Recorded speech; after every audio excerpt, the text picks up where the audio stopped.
আমি মহানবীর গোলাম এটাও বললেন না, আমি হোসাইনের গোলাম। হোসাইন শব্দটা উনি কেন আনলেন এখানে? উত্তরটি আমার জানা নাই। যে খাজা বাবা কেন আল্লাহর নাম না নিয়ে হোসাইনের বাবার নাম নিলেন? আজকে 25শে সেপ্টেম্বর ফকিরনি দরবার শরীফে আয়োজিত মাসিক মাহফিলে আপনারা উপস্থিত হয়েছেন। প্রতি মাসের 25 তারিখে এই মাহফিলটি বাবা বেদমর্সি করে থাকেন। এখানে আলোচনা সভা হয়, বাবাজান কথা বলেন, আলোচনা শেষে সামা কাওয়ালির গান হয়। আপনারা কিছুদিন আগেও এই সম্প্রতি ইউটিউবেও দেখে থাকবেন, ফেসবুকেও দেখে থাকবেন যে গত 22শে সেপ্টেম্বর, আজকে তো 25 তারিখ, 3 দিন আগে গত 22শে সেপ্টেম্বর জয়পুরহাট জেলায় বাবাজান একটি ধ্যান সাধনার স্কুল উদ্বোধন করেছেন। জয়পুরহাট জেলার অন্তর্গত খঞ্জনপুর এলাকায় রাজবাড়ির পেছনে রিপন ভাইয়ের বাড়ি। রিপন ভাইয়ের বাড়ি বললে সবাই চেনা দেবে, রাজবাড়ির পেছনে। এই জায়গাটা রিপন ভাই দিয়ে দিয়েছেন তার মুর্শিদ এবং মুর্শিদের আওলাদের নামে।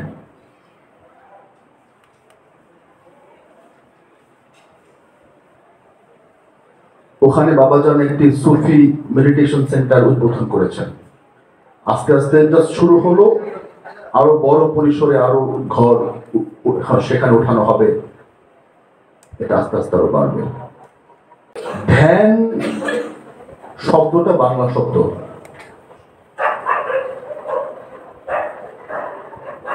সালাত শব্দটা আরবি শব্দ,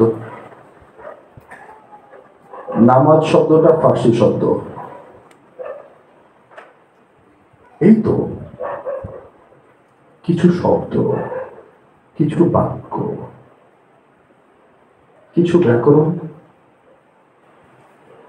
কিছু অনুবাদ, কিছু শব্দ, কিছু বাক্য, কিছু অনুবাদ, কিছু ব্যাকরণ।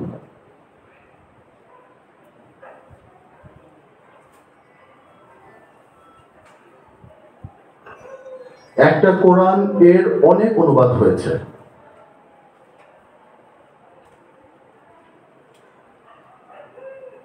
সালাতই বলা আছে কোরআনে,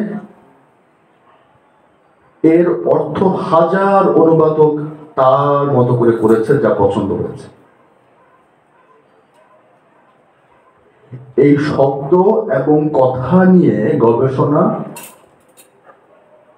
এক জিনিস, আর এই শব্দের বাহিরে মৌনতায় প্রবেশ করে আত্মদর্শন করা সম্পূর্ণ ভিন্ন জিনিস।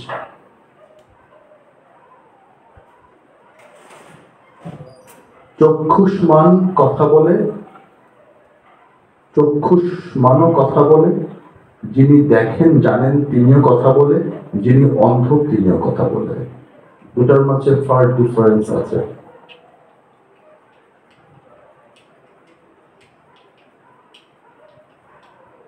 এই দুই ধরনের ব্যক্তির কথার মাঝে ফার ডিফারেন্স আছে। অনেক সময় কথা একই রকম শোনাবে, কিন্তু একজন দেখে বলছে, একজন না দেখে বলছেন।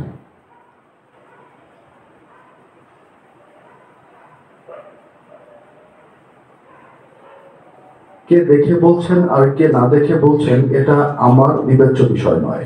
বোঝা গেল? আমার বিবেচ্য বিষয় হচ্ছে আমার অবস্থা কোথায়।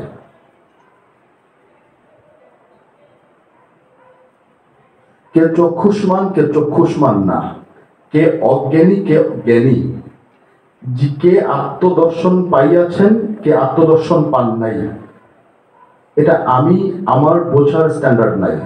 আমার এই স্ট্যান্ডার্ড আমি এখনো, আমার এই স্ট্যান্ডার্ড নাই, এটা আমি ডিফারেন্সিয়েট করতে পারি না। তখন পারবো যখন আমি যখন আমার নিজের আত্মদর্শন আমার ভিতরে হবে, যখন আমি পূর্ণাঙ্গ হব, তখন আমি এখানকার সবাইকে মাপতে পারবো। আদারওয়াইজ আমার পক্ষে অনুমানই সম্ভবপর হবে, এর বাইরে কিছু নেই।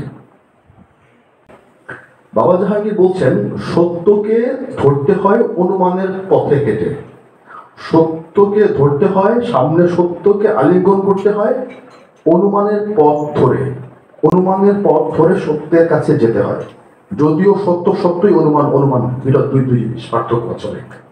কিন্তু সত্যের রাজ্যে যাওয়ার জন্য প্রাথমিক পর্যায়ে অনুমানের সিঁড়ি বেয়েই হয়তো যেতে হয়, কিন্তু সত্য সত্যই, অনুমান অনুমানই।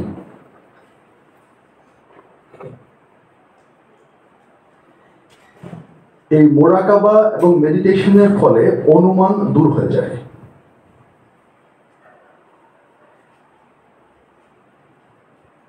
অনুমানটুকুর যে কুয়াশা, এটা আর থাকে না।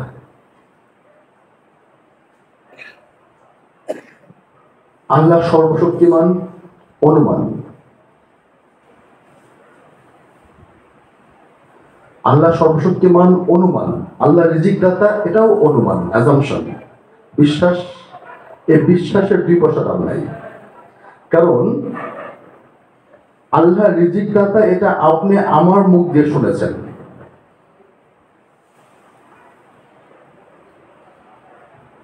আল্লাহ সর্বশক্তিমান আমার মুখ দিয়ে শুনেছেন, আমি বলেছি।